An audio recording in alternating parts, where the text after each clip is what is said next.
Alright, in today's flight we're going to be flying out of Bozeman Yellowstone International Airport, that's KBZN, and up to Great Falls Airport, that's KGTF. So we're going to be flying around in Montana, and this is going to be an instrument flight plan. Conditions along the way are expected to be below VFR minimums. The aircraft we're going to be in today is this. It's the Cirrus SR22. Really good aircraft. I've flown this quite a bit in Flight Simulator. Just have a look at it from the outside.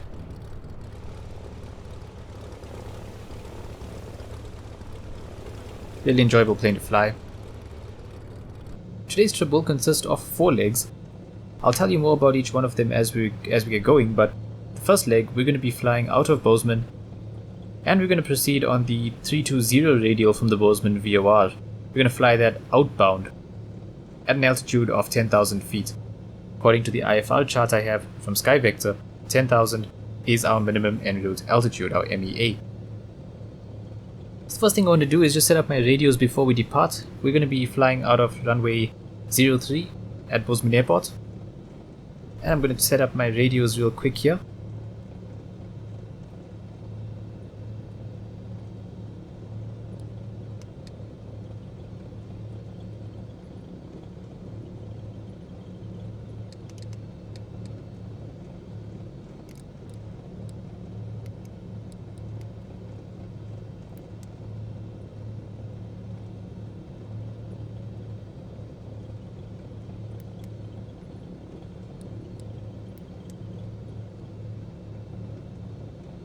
That is the Bozeman VOR that's being picked up. Let's just set our course to 320.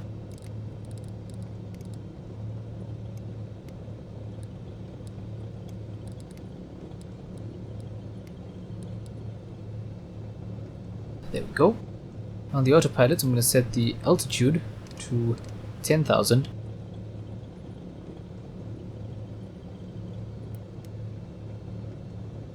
Set my vertical speed to about 700 feet per minute. That should be okay.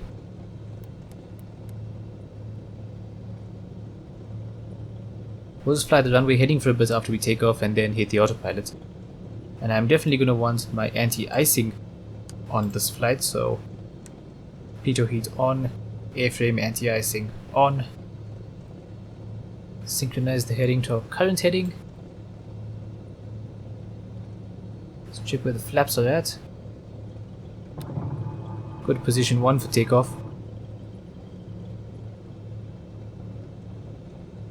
Left fuel tank is selected. Let's turn on the strobe lights. Let's turn on the nav lights.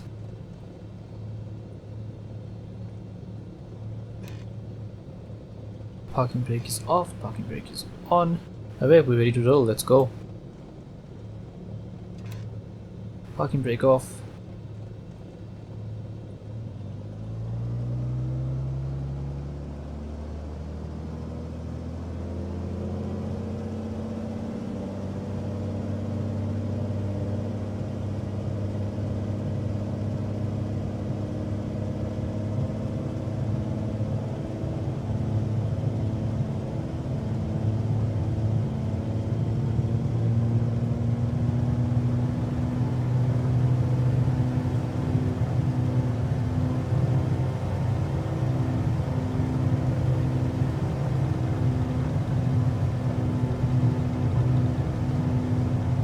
Having to really give it a lot of rudder to get it straight down the runway, and we just about made it there. We just about made it there.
Alright, let's set the AP.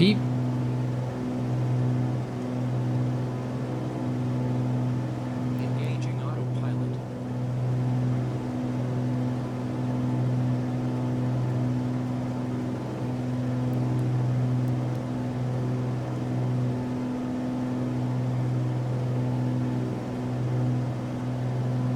Just fly our current heading for a bit and we should intercept the 320 radial from the Bozeman VOR pretty soon. And once we start intercepting it, then I'll switch over to nav hold and let the autopilot just chase that radial for us.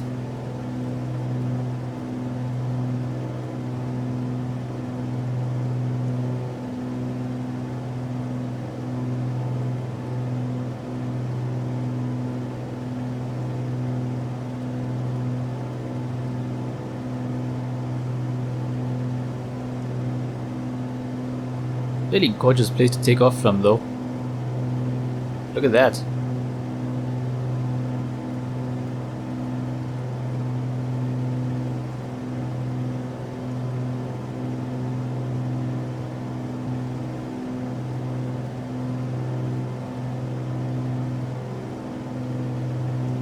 Side air temperature is about 13 degrees Celsius.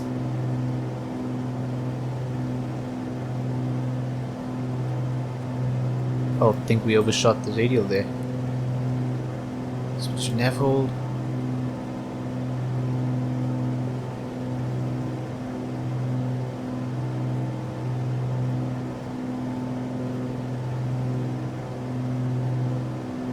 And if we look up here at what the autopilot is doing, we can see that it's holding our vertical speed at the moment, which we chose as 700 feet per minute. And altitude select, that's displaying in white, which means it's not actually doing that at the moment. Once we reach our selected altitude of 10,000 feet, that will turn green and we will switch to altitude select mode on the autopilot.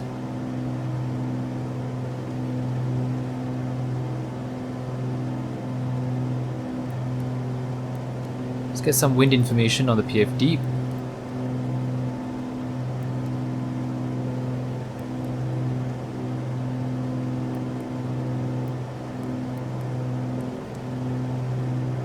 I like to have nav 1 and nav 2 displaying the bearing indicators for nav 1 and nav 2 on the PFD as well.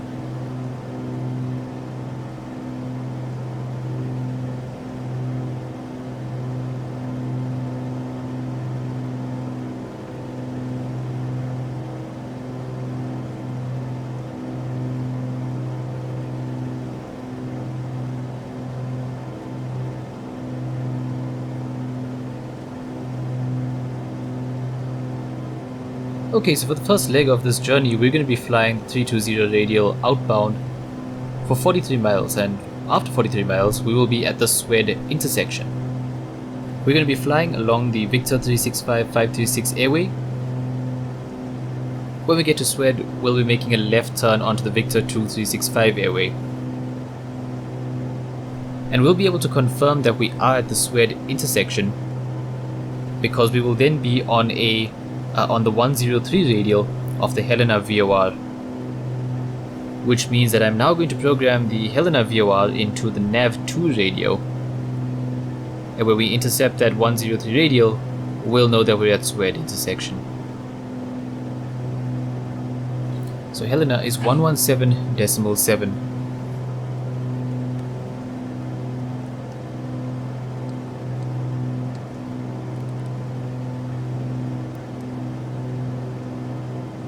And you can see it is actually picking it up. And now the nav2 needle, that is showing us where we are in relation to the Helena VOR. It's telling us that we are 48.6 miles from it as well.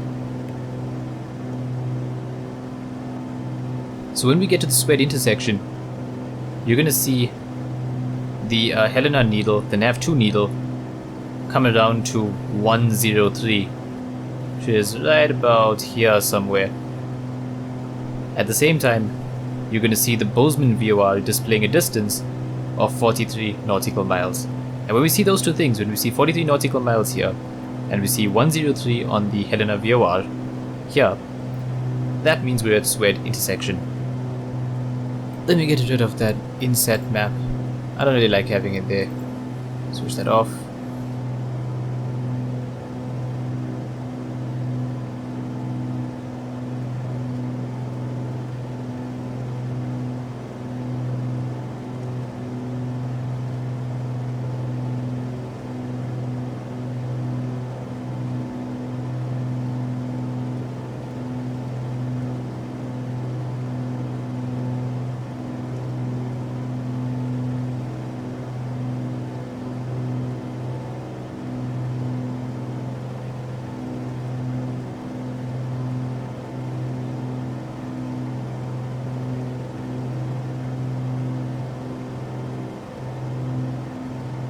Alright, so my decision altitude is 3880, which is 200 feet above the airport elevation.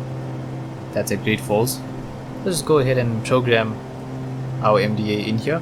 Oh, but first actually let's just ease off the throttle here a bit.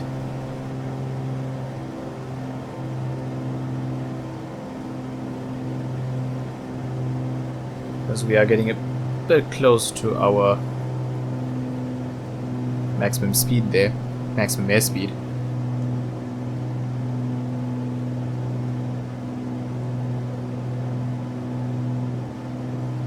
And as you can see, we've now picked up 10,000 feet, which is what we'd selected our altitude hold for. And so the vertical speed information has now disappeared because the autopilot is no longer operating on vertical speed hold, it's now operating on altitude hold. It's just going to hold 10,000 feet for us.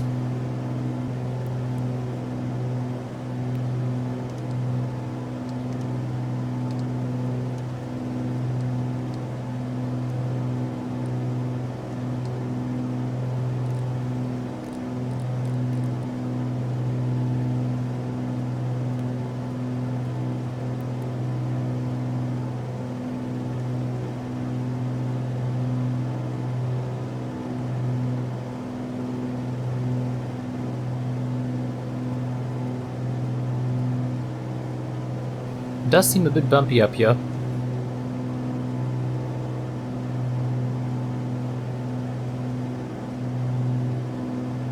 But the visibility is actually quite a bit better than I thought it would be.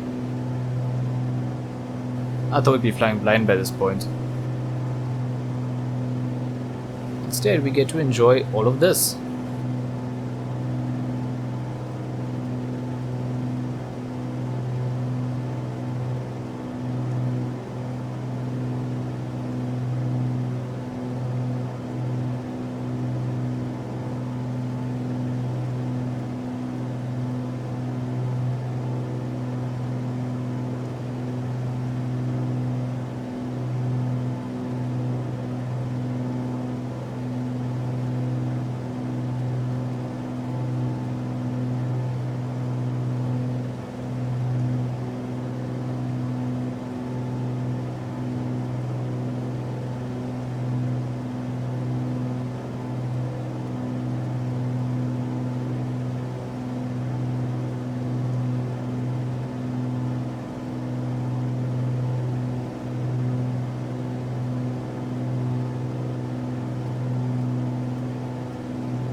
The total distance we'll be covering in today's flight will be somewhere around 130 miles.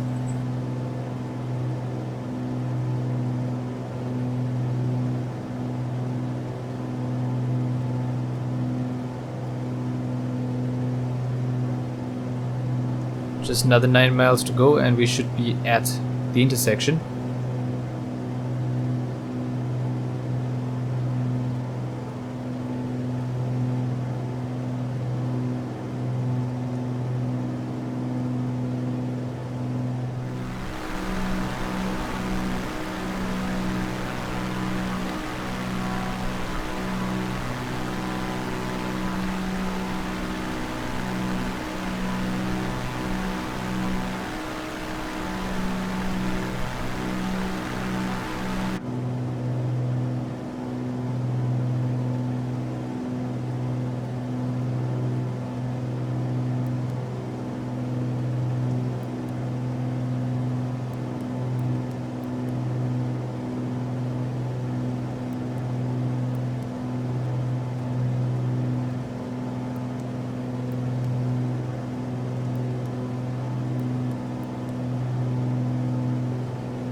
Just having a look at the weather radar here.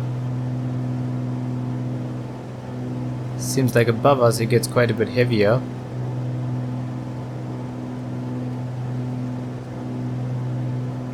And off to our right there's a bit of a heavy patch out here, about 2.5 nautical miles.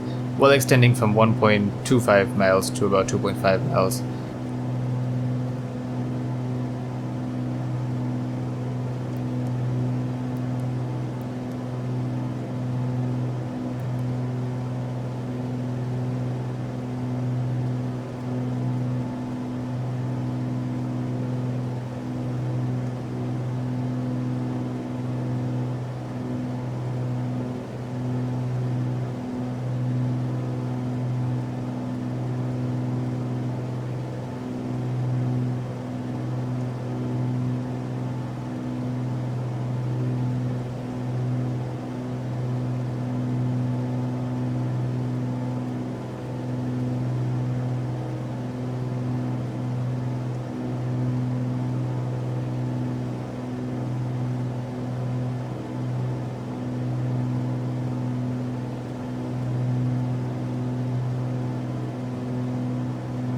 I'm going to set the heading to 283 degrees, because when we reach the intersection I'll switch over to heading hold while we swap over the radios and whatnot, and they will let the plane pick up the 103 radial of the Helena VOR so we can fly that inbound. It should be happening really soon. Just 1 more mile to go and we'll be at the intersection, and sure enough we can see that the needle for the Helena VOR is just where we said it would be. When it gets to 103, it means we're at the intersection.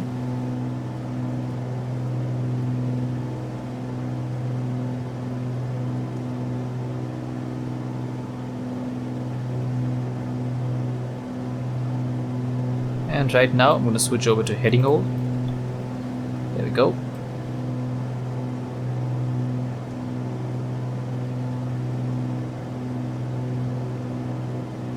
I could just switch the active CDI to the second nav radio. I'm just going to stick to nav 1 for the CDI.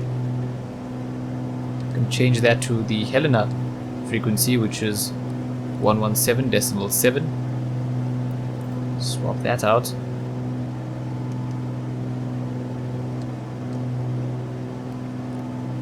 Change the course to 283.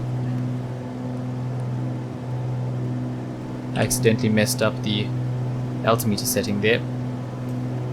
And now I'm going to switch back to nav hold. Let the plane just chase that radial.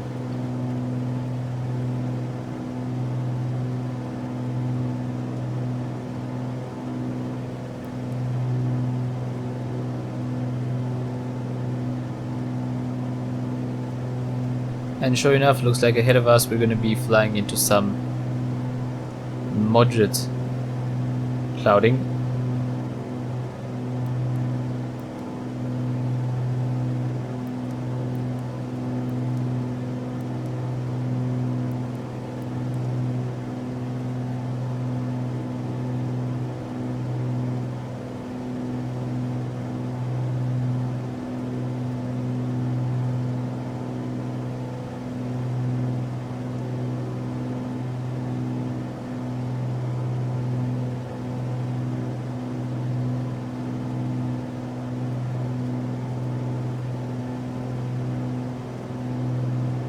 Okay, so we're now traveling on the Victor 2365 airway. We're gonna fly this 103 radial inbound to the Helena VOR. We'll reach the VOR in about 14 miles. When we do reach the VOR, we'll then fly 318 radial outbound for about 19 nautical miles. So let's set up the heading hold for 318 in the meantime.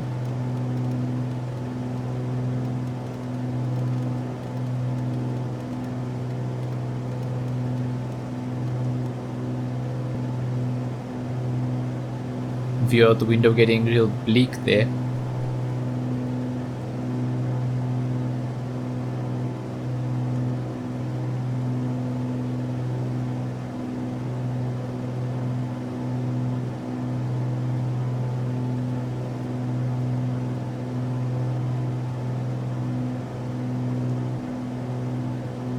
Ground speed has decreased to 140 knots, which is not surprising because we are now facing a 17 knot headwind here.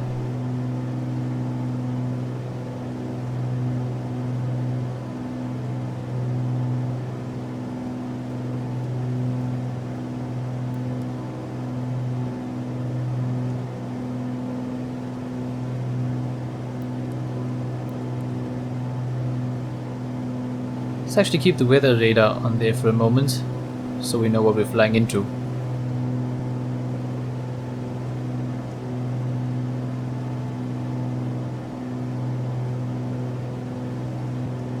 For what it's worth, the icing in this game is fairly terrible. It's just massively exaggerated, and even if you switch on all of the anti-icing systems, 9 times out of 10, your plane is going to stall, it's going to pitch up, the autopilot's going to pitch up, your performance is going to degrade, and you're going to fall out the sky. It's just not very well done at the moment. I actually just turned it off, I turned it to visual only.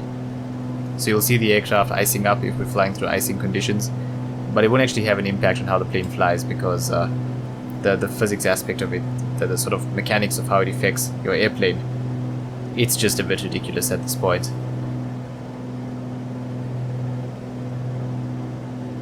We are just over 5 miles away from Helena Airport. You can see it on the synthetic vision there.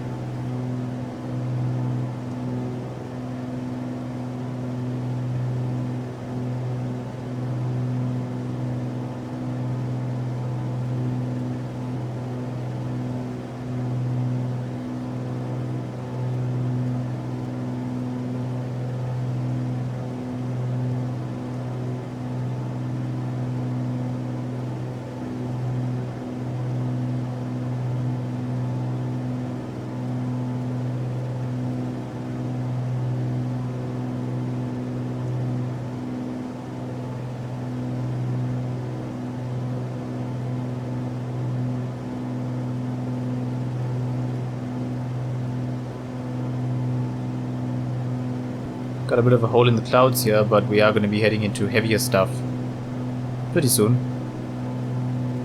Now let's watch that DME. It's going to drop to a certain minimum value and then it's going to increase after that. That means we've flown over the VOR.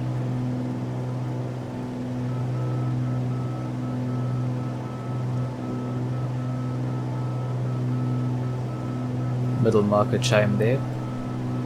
And we are now flying over the VOR, that's why the signal has dropped. So let's turn to heading of 318. I will choose a new course as well. Make the course 318.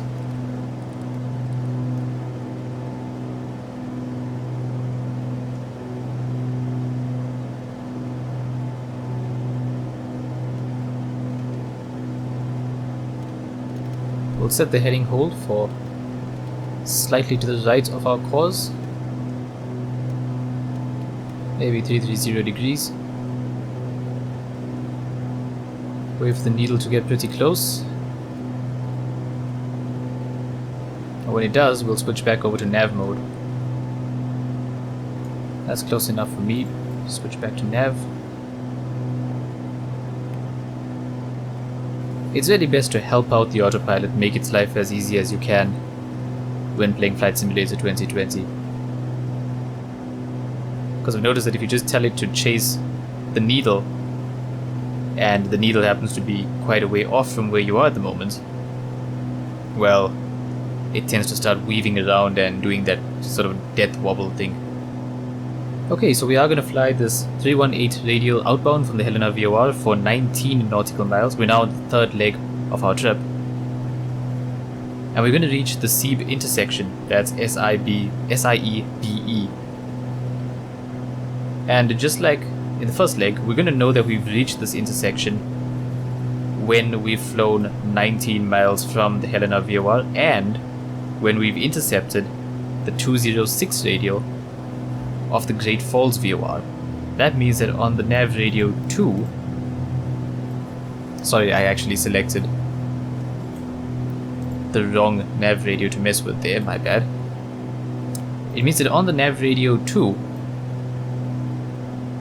I am now going to punch in the Great Falls VOR frequency, which is 115.1.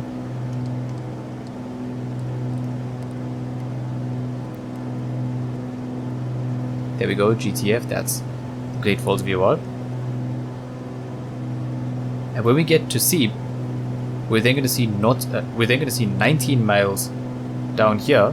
That'll be our distance from the Helena VOR. And you're also going to see 206 on this light blue needle here, because that is nav 2, and that is showing us the Great Falls VOR.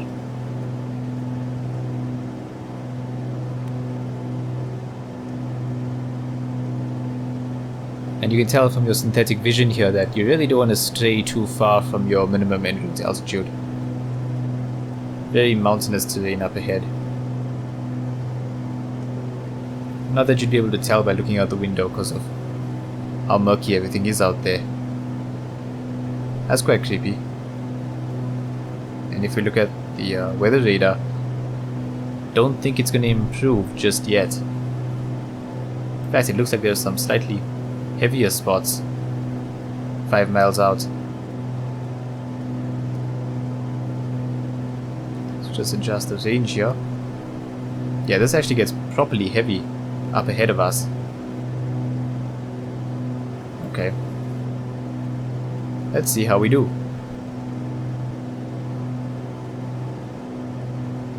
Yeah, we're in the thick of it now. Take a look at that. We're almost completely blind up here.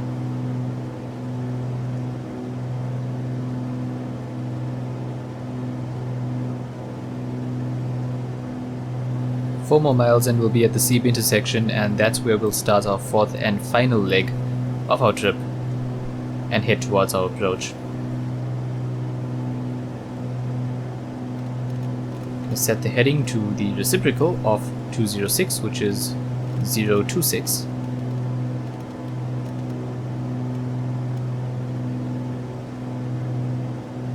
And get ready to hit the heading hold button once we hit the SIEB intersection. Now obviously if this were a real IFR flight, you'd want to be in contact with the air traffic control all the time. I just chose not to use them because, to be honest, it's just a really annoying system in this game. The air traffic control is not terrible, but I just don't get much enjoyment out of using it, and I see it as an annoying disruption more than anything else. I'm going to switch over to the right hand fuel tank, since the left had decreased a bit there.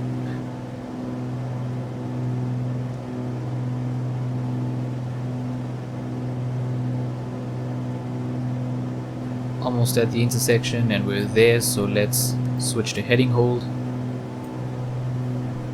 Have the plane fly to the right. And switch nav 1 to the Great Falls frequency, which is 115.1. Switch that over.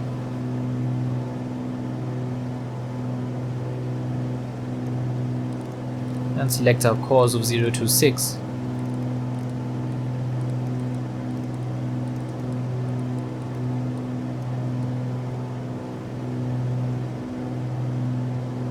And once again we're going to switch back to nav hold.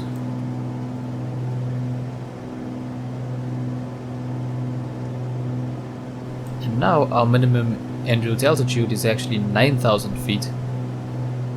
So let's switch the altitude to 9,000. 600 feet per minute on vertical speed hold. That should be okay. Just gonna pull back the throttle a bit there.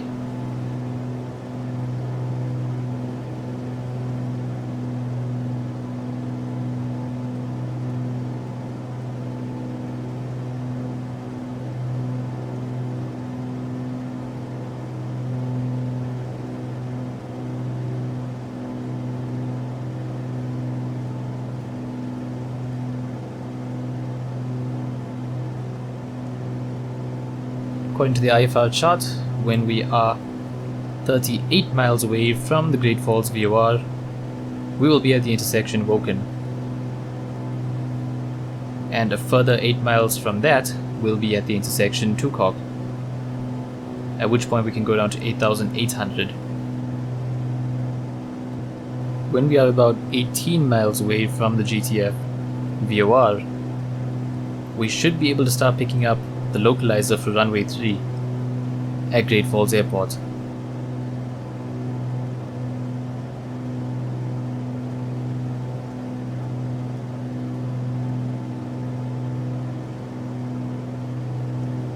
So once this gets down to 30 nautical miles, we'll just go down to 200. Sorry, go down 200 to 8,800 feet.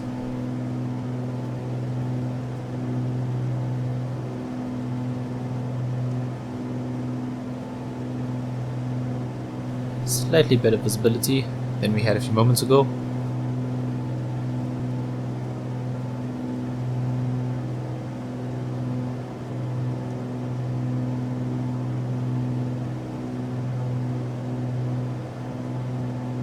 Seem to be getting a bit of a break in the clouds up ahead.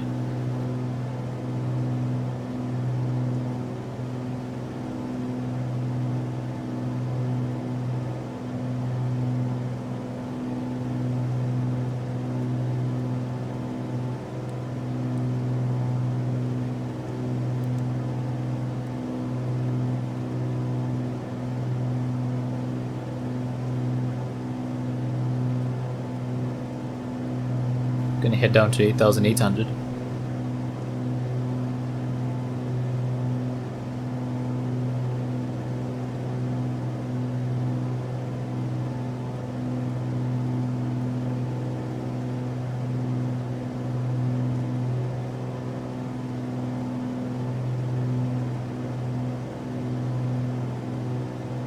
Not a bad view at all at the moment.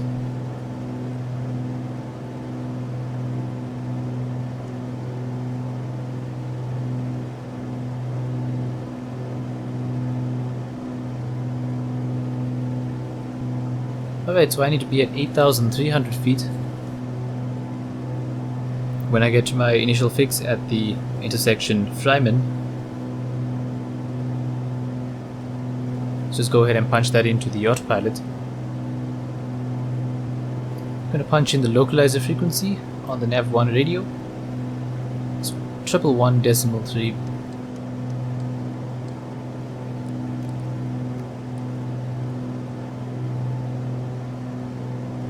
When we're about 18 miles from the Great Falls VOR, we'll switch over to the localizer and we should be picking it up by then.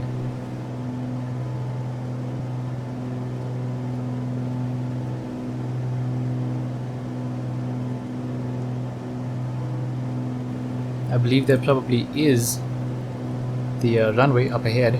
Not sure if you're seeing that. Right up there, that looks like the landing lights. Sorry, the approach lights.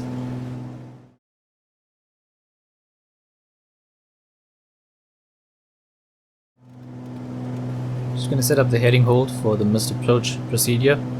We want to make a right turn if we do have to go missed. Then we're going to climb to 5,000 on runway heading, and then do a climbing right turn to 8,300 feet, go back to the Great Falls VOR, and then fly outbound on the 209 radial back to the Fryman waypoint that we are currently at.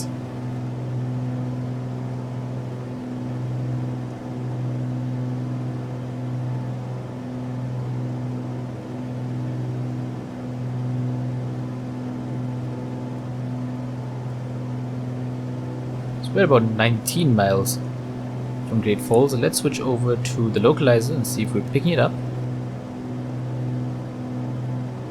Yes, we are. So let's switch over to nav hold.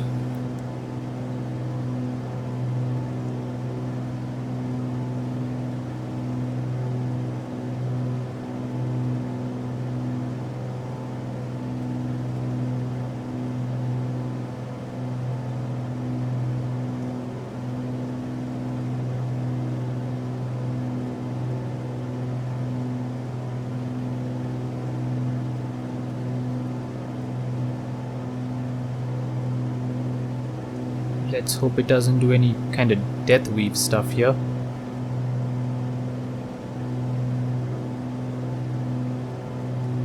Seems to be doing okay so far.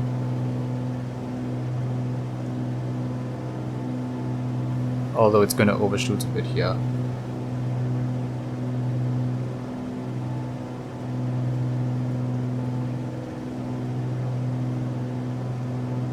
Alright, when that gets down to 16.9 miles, we will be at the Fryman waypoint, which is the initial fix.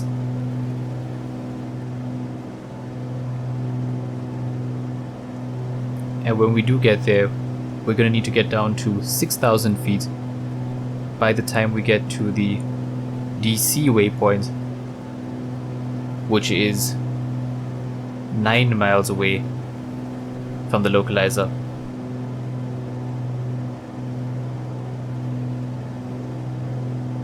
Let's go ahead and punch 6,000 feet into the altitude hold.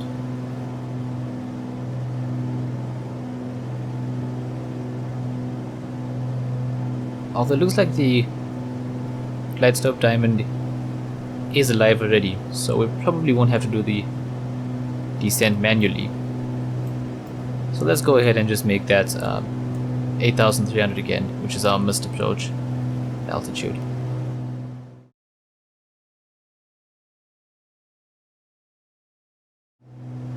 Glidestop is getting below us, so let's hit approach hold.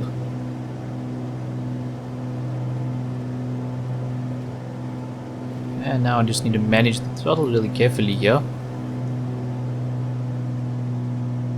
Start slowing us down.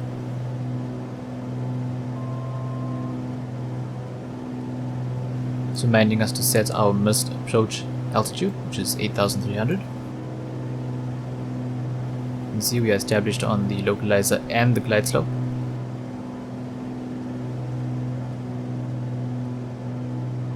Just gonna pull the throttle back. Go to first notch of flaps at 119 knots. There we go.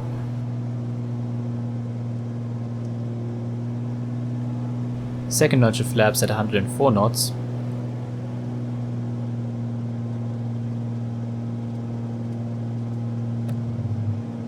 Which is there.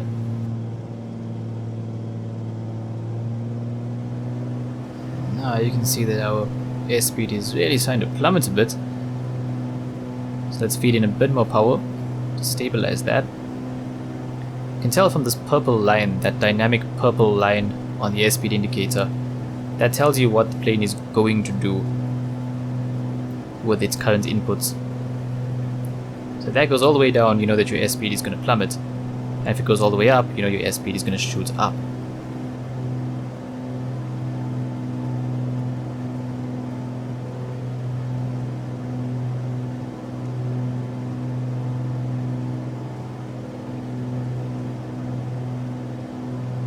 And you just want to manage your throttle as smoothly as you can. Keep the airspeed as solid as you can. Because when you get really jerky with the airspeed, or with the power rather, that's when the autopilot just messes this up completely. It's not going to cope with those unpredictable inputs.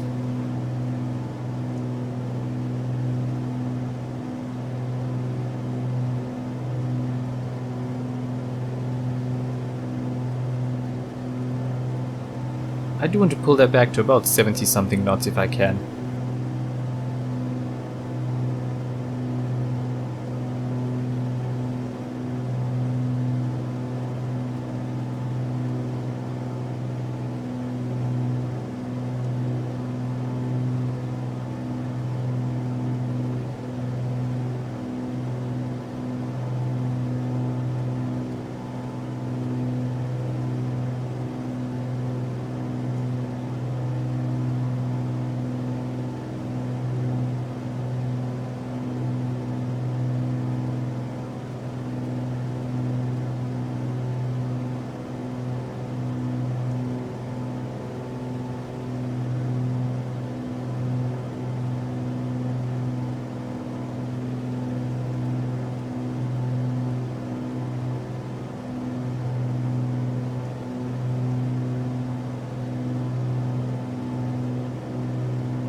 We are now just 8.5 miles from the runway.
Autopilot's doing real good so far.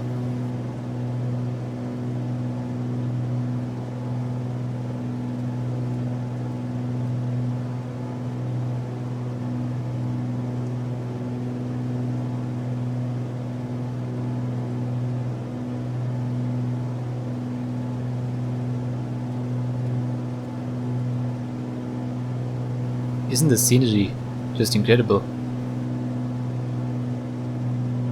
Not a bad place to land at all.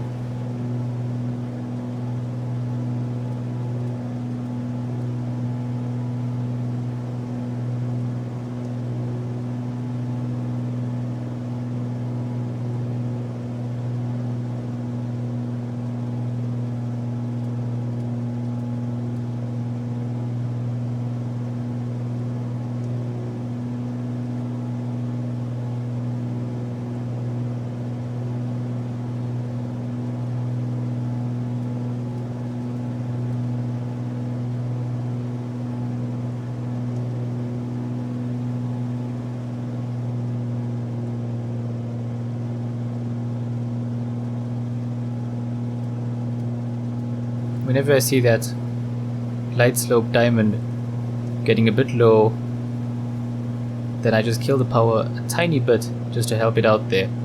If I see it getting a bit high, I add a bit of power just so it can follow that diamond a bit more easily.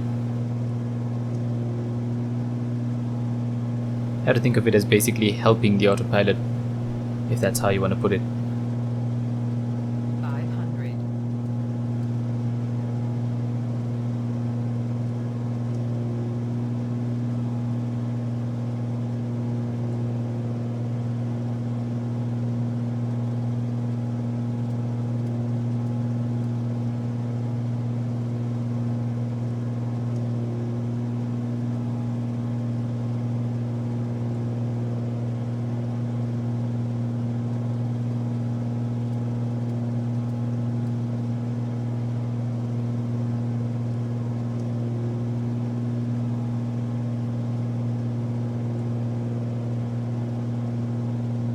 Decision altitude, we're gonna land. The autopilot's coming off now.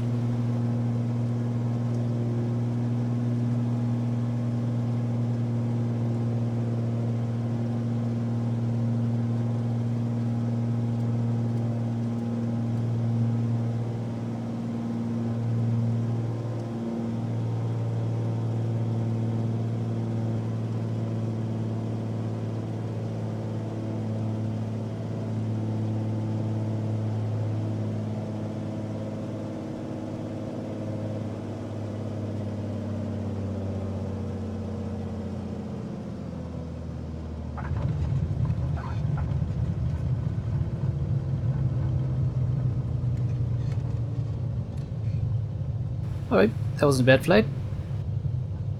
Not the best of landings probably, but good enough.